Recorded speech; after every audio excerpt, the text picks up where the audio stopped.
nauna pa ang pulis na magsabi sa puser ng droga na may nagreklamo sa inyo. Noon, weteng lang, okay na sa kapulisan. Pero dumating tayo sa punto na droga na, nire-recycle na ng ating mga kapulisan.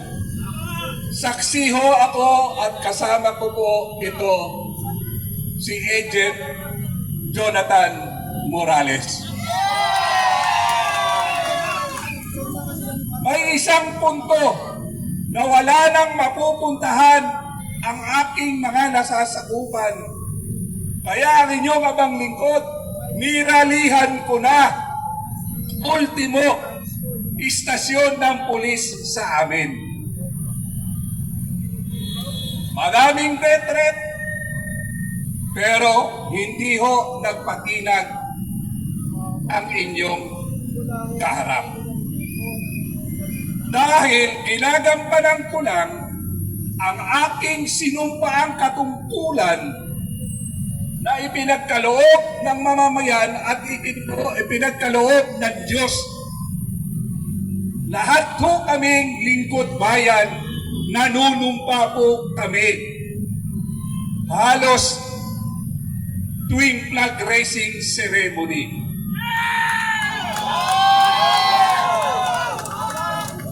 Nakakalungkot po dahil kung sino ang nagpatino ng bayang ito, siya ho ang inaatake ngayon.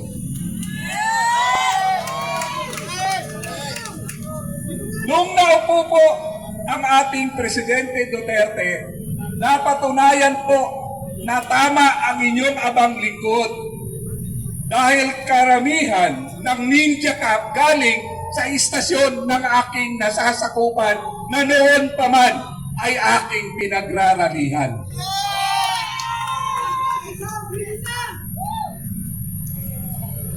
Kaya po, napatunayan nila na tama ang inyong abang lingkod na talamak na ang droga. Talamak ang patayan dahil pag may adik, may krimen.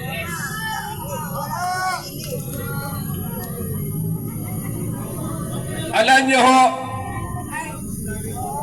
hindi ko na makayanan ang ginagawa ng administrasyong ito sa taong nagpatino sa ating bayan. Ang taong lumaban sa napakahirap labanan ang sindikato ng droga dahil hindi mo na alam kung sino dahil halos lahat ay nakikinabang na. Narco-politics ang kalaban natin noon. Ang mga pulis, alaga ang puser. Magbebenta ang puser, nakaabang na ang pulis. Pagbilib ng adik, sasalubungin na ng pulis at isi-set up na. Usong-uso ang hulidap. Ako ho, naiintindihan ko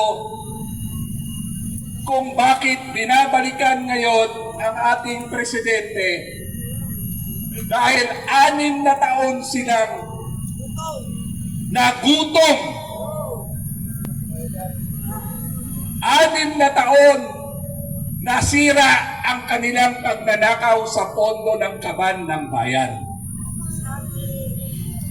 Mayaman po ang bayan natin. Ang problema lang po, kaming mga politiko, ang tunay na problema sa bayang ito dahil 70% sabi nga, binanakaw naming mga politiko.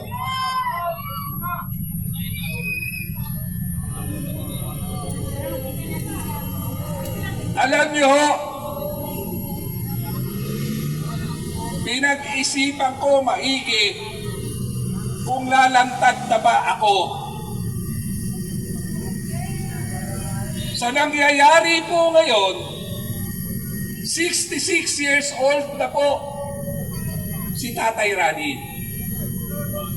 Pag tumatanda ka na,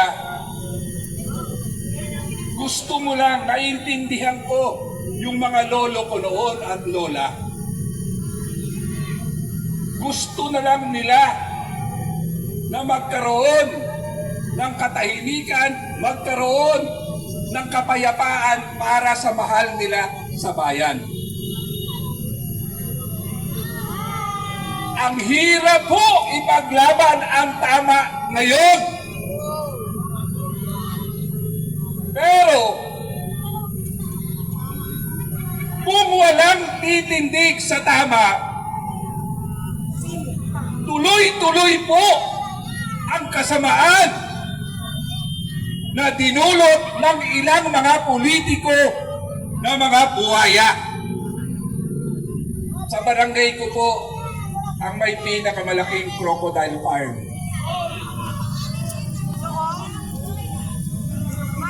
Mas malaki pa kay Lulong.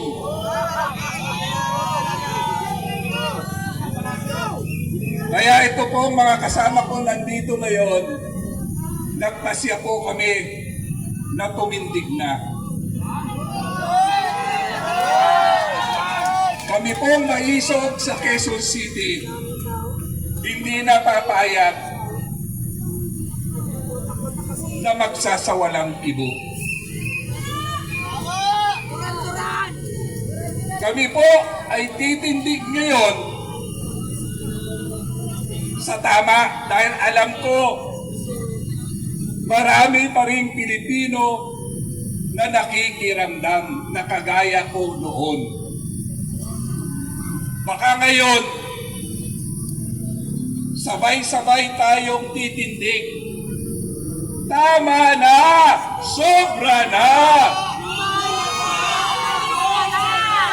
Kaya po na sinabi ko, ang simpleng tahanan pag kami adik,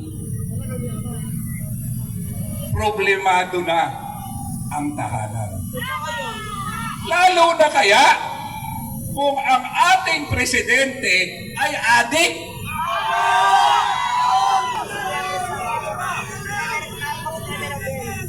Kaya nagkawindang-windang ang Pilipinas. Ang pagbabago po ay kailangan dalawang tao. Ikaw ay malaking magagawa sa pagbabago. Hindi ko na rin po matitiis na walang pakundangang pagbigay ng ayuda. Ang ayuda po, pamilya rin ang nakikinabang. Pamilya ng mga supporter, pamilya ng kaibigan ng mga politiko.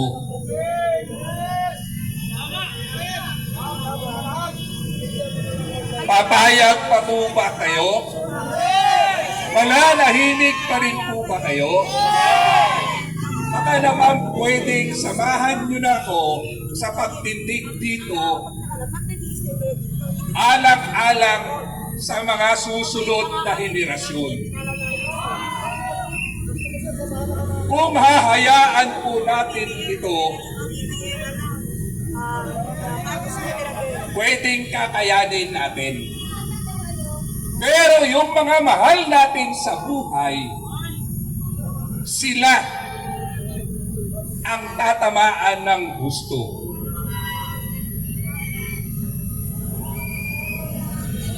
Yung silent majority po,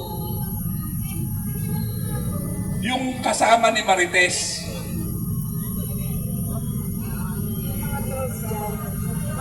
tama na po ang pakiramdam.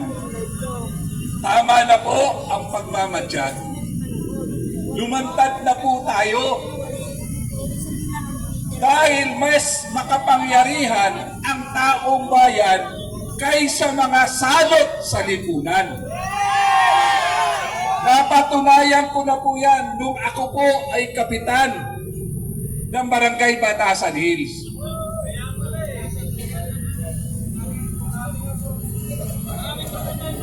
Kami po noon ay pinagpupugaran ng lahat ng masasamang elemento sa lipunan.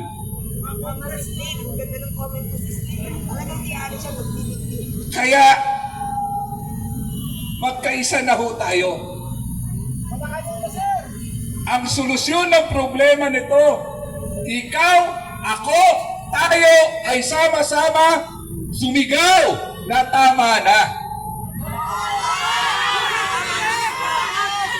Nasa konstitusyon po, nasa Article 2, na may karapatan ang taong bayan na mag-revolt sa gobyerno kung ito po ay mapaglabis na, kung ito po ay sanhina ng lahat ng kahirapan at pagtatraidor sa taong bayan. Pinagkaloob po sa atin yan. Gamitin po natin yan. Walang mangyayari sa atin. Huwag niyong hintayin na yung kamag-anak niyo ang mabibiktima ng mga krimen ngayon. Naglapasan na naman po ang mga puser sa barangay. Naglabasan na naman po ang mga eskalawat ng kapulisan. Nakikita naman po natin sa news, pulis ng kidnap, pulis ng hold up. Bumabalik na naman po tayo sa panahon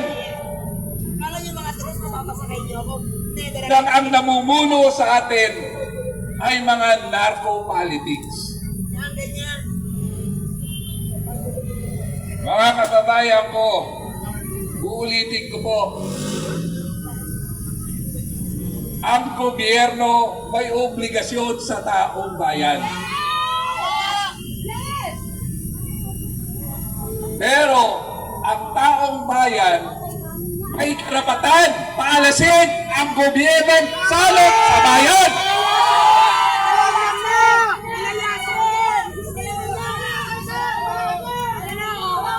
Walang pakialam ang ating presidente sa nangyayari at problema sa labas ng palasyo. Basta siya ay nasa sulok at nagpupulburon, wala na. Kaya ho naman, ang gustong mamuno sa atin sa 2028, ngayon pala sinisira na ang ating Super Inday.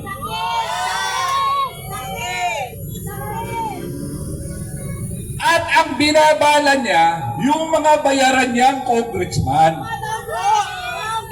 Napanood nyo naman po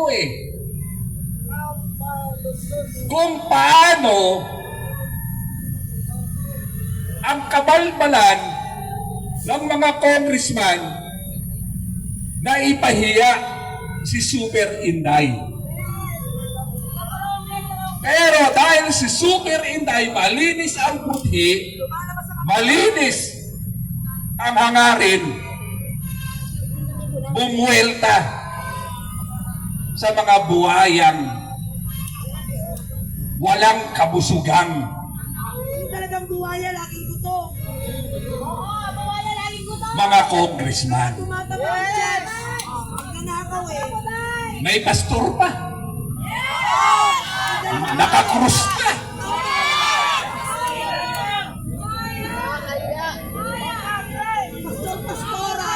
Kung magpahiya, kung mag-interrogate Daig pa ang tunay na piskal, disente.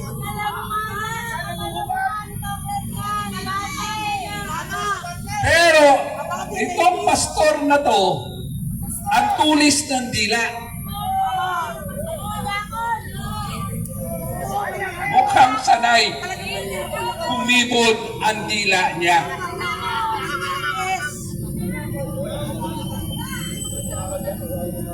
Ngayon po, nakita nyo ang katotohanan, ang nagtatanggol sa tunay na nagmamalasakit sa bayang ito. Taong bayan na ho ang nagtatanggol kay Super Inay. Sana po, samahan, sabay-sabay tayong maglabasan. Saksi ho ako sa ilang revolusyon. Unang revolusyon sa tatay ni BBM. Nandun po ako. Sa EDSA Revolution, alam ko po kung nagsasawa na kayo. Kaya ho, Inday, Super Inday, baka ikaw lang ang hinihintay tumayo dito, maglabasan na ang mga tao. Kailangan namin ng isang leader. Leader na ipagtatanggol ang mga naghihirap na bayang Pilipino.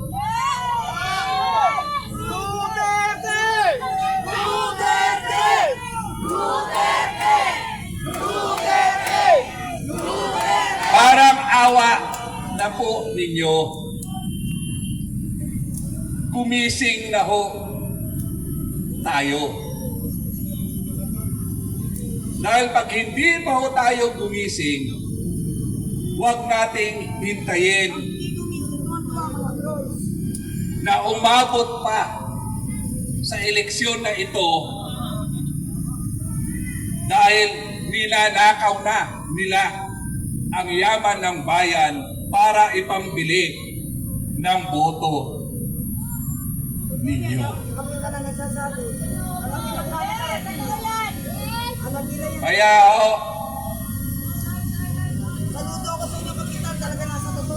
ulitin ko, ikaw, ako, tayo ang solusyon ng problema. At para mapatalsik ang salot sa bayang ito, mag-built in na ho tayo.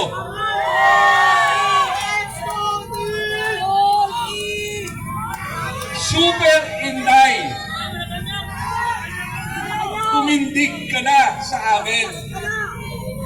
Ikaw lang ang hinihintay ng taong bayan. Muli po, ang inyong abang lingkod, kung anuman ang mararating ko, kung anuman ang mangyayari sa akin dito, hindi ko pagsisisihan.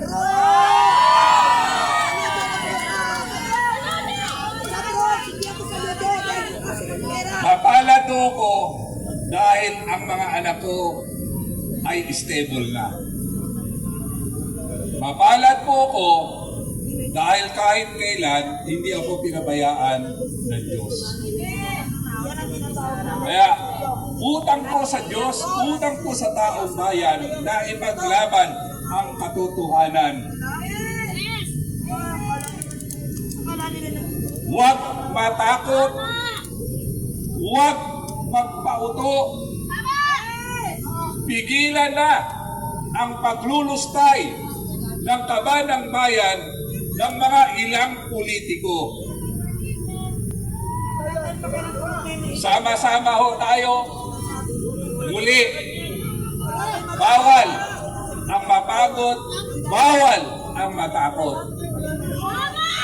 Ang inyong malingkod po, galing sa isang mahirap, kaya Sino ang makakaintindi sa isang pangangailangan na isang mahirap kundi ikaw galing sa mahirap?